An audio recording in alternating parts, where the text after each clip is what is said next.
Hi hello అండి. చిన్న ఏటి చేపల పులుసు అయితే చేస్తున్నాను. మీరు కూడా చూసేసేయండి. ఇవైతేనా ముందు పక్క ఇటు పక్కన తలకాయ తోక అయితే కట్ చేసేసి పొట్ట భాగం అంతా నీట్గా క్లీన్ చేసేసి అయితే మా తమ్ముడు ఇచ్చి పంపించినాడు అనమాట. ఏటి చేపలు ఇవైతే నేను ఇప్పుడు పులుసు చేస్తున్నాను. ఉప్పు పసుపు వేసి నీట్గా ఈ పై పక్కన ఇవి పులుసులాగా ఉంటుంది కదా, ఇదైతే నీట్గా గీకేసి అన్నీ రెడీ చేసి ఇచ్చినాడనమాట. ఇప్పుడు నేను ఇంకా కొన్ని వంటలకు ఏమన్నా ఇలా ఉన్నాయేమో చూసి ఇవైతే నీట్గా క్లీన్ చేసేసుకొని ఒకసారి ఉప్పు పసుపు వేసేసి మళ్ళీ నీట్గా వాష్ చేసేసుకుంటానండి.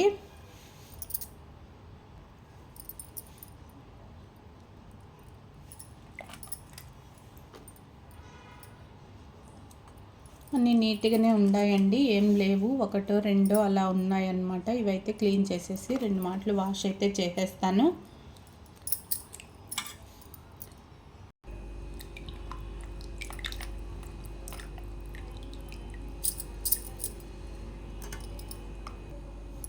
ఇలా శుభ్రం చేసుకున్న చేపలలోకైతేనా కొంచెం కారము పసుపు ఉప్పు అండి, రాళ్ళ ఉప్పు మిక్సీ కొట్టేసి ఇలా అయితే తీసుకుంటానన్నమాట. సాల్ట్ అయితే వెయ్యను, ఇలా మెత్తగా చేసిండేది వేసేసి చేపలను నీట్గా కలిపి పెట్టుకున్నాము. మసాలాకు కావాల్సినటువంటి కొంచెం కొబ్బరి వెల్లుల్లి కొంచెం దాల్చిన చెక్క లవంగాలు జీలకర్ర మెంతులు కొంచెమే మెంతులు వేసానండి.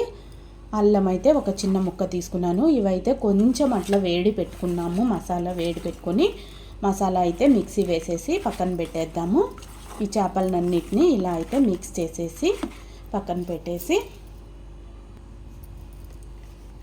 ఒక నిమ్మకాయ సైజ్ అంతా చింతపండు అయితే నానబెట్టేసి ఇలా పల్చగా 1 కప్పు చింతపండు రసం అయితే తీసి పక్కన పెట్టాలి. ఇలా పిప్పి అయితే పక్కన పెట్టేసేసేయాలన్నమాట. కొబ్బరి మరీ ఇలా పెద్ద పెద్ద ముక్కలు ఉన్నాయి కదా, కాస్త అయితే అలా తరిగి కొంచెం ఈ జీలకర్ర ధనియాలు అలా వేడి పెట్టి మసాలా అయితే కొట్టి పక్కన పెట్టేద్దామండి. పోపు అయితే వేద్దాము. ఒక పెద్ద సైజు ఆనియన్ అయితే తీసుకున్నాను అనమాట, ఇలా సన్నగా తరిగి పెట్టుకున్నాను. టమోటాలు అయితే 2 తరిగి ఇలా అయితే పక్కన తీసుకున్నాను అనమాట, చిన్న చిన్న ముక్కలుగా చేసేసి. ఇప్పుడైతే పోపు అయితే వేద్దామండి. మసాలా వేయించుకొని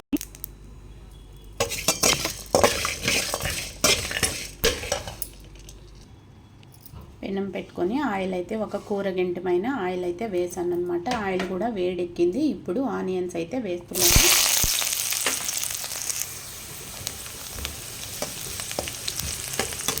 ఆనియన్ అలా అయితే వేగేటప్పుడు టమాటా అయితే వేసేద్దాము. ఇప్పుడు కాసేపు మూత పెట్టేద్దాము. కొద్దిగా సాల్ట్ వేసేసి మూత పెట్టినామంటే ఈ టమాటా త్వరగా మగ్గుతుంది.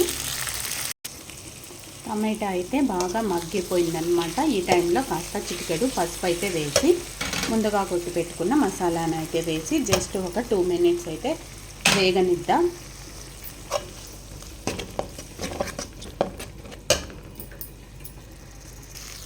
మసాలా అయితే బాగా వేగిందనమాట. వేసిన ఆయిల్ అలా పైకి తేలింది. ఇప్పుడు మనం ఆల్రెడీ చేపలలో కొంచెం కారము ఉప్పు వేసి ఉన్నాం కాబట్టి ఈ టైంలో మసాలాకు సరిపోయేమైనా కొంచెం మిరియాల పొడి కారం అయితే వేసేసి అలా కాసేపు అనేసి ఇప్పుడు ముందుగా తీసి పెట్టుకున్న చింతపండు గుజ్జునైతే అంతా వేసేసి బాగా మరగనియాలన్నమాట. పులుపు కారము సరిపోయిందో లేదో చూసుకొని ఈ టైంలో అయితే సరిపడా సాల్ట్ అయితే వేసేసి పులుసు అయితే మూత పెట్టి ఇప్పుడైతే బాగా మరగనియాలండి. పులుసును మనకు తగ్గట్టు వాటర్ అయితే వేసేసుకోవాలి, గ్రేవీకి తగ్గట్టు. ఈ టైంలో మనము చేపలను అయితే అన్నిటినీ వేసేసేయాలన్నమాట. చేపలను వేసినాక పులుసు ఎక్కువ కలబెట్టకూడదండి. మూత కూడా పెట్టనవసరం లేదు, చేపలు వేసినాక చెదిరిపోతాయి. కాస్తంత కదురుతో అలా కానీ పెనం కానీ కదిలించాలన్నమాట. ఇవి కాస్త ఉడుకుబడితేనా చేప అయితే త్వరగానే ఉడికిపోతుందండి. చేప ఉడికేటప్పుడు పులుసు అయితే కొంచెం మనం వేసుకున్న దానికన్నా ఇంకొంచెం పతలా అవుతుందన్నమాట. చేప ఉడికే కలికి పులుసు అయితే చిక్కబడిపోతుంది. చేపల కూర చేయడం ఈజీ అండి, చేపలను రెడీ చేయడమే చాలా కష్టము. ఈ కూర ఇప్పుడు ఇలా వేడివేడిగా కాకుండా మరుసటి రోజుకి చాలా అద్భుతంగా ఉంటుంది కూర అయితేనా. ఎప్పుడన్నా మీరు ఎవరన్నా తింటేనా ఖచ్చితంగా ఒక లైక్ ఇవ్వండి. మేమైతే ఇలా చేసిన వెంటనే కాస్త కూర పక్కకు పెట్టేసి మరుసటి రోజుకైతే తింటామండి. చాలా బాగుంటుంది. వేడివేడిగా కాకపోయినా చేపల పులుసు మరుసటి రోజుకైతే ఇంకా బాగుంటుంది. టేస్ట్ చేసిన దానికి రెట్టింపు అవుతుందన్నమాట. ఇలా అయితే చేపల కూర నేను చేస్తాను. రైస్ లేకి దోశలేకైతే ఇంకా బాగుంటుందండి చేపల పులుసు అయితేనా. అలా ఆయిల్ అయితే పైకి తేలిందనమాట. పులుసు కూడా మనము ముందు తీసుకున్న దానికన్నా ఇప్పుడైతే చిక్కబడింది. ఇప్పుడు చేప అయితే ఉడికిపోయింది. ఫైనల్గా కాస్తంత కొత్తిమీర చల్లేసి స్టవ్ ఆఫ్ చేసేసుకుంటే చేపల కూర రెడీ అండి. జలుబు చేసినప్పుడు పుల్లగా చేపల కూర అయితే సూపర్గా ఉంటుందన్నమాట. అంతే అండి. ఇలా అయితే చిన్న చేపల కూర ఇలా చేస్తాను. ఈ వీడియో కనుక నచ్చినట్టయితే like, share, subscribe. Bye friends.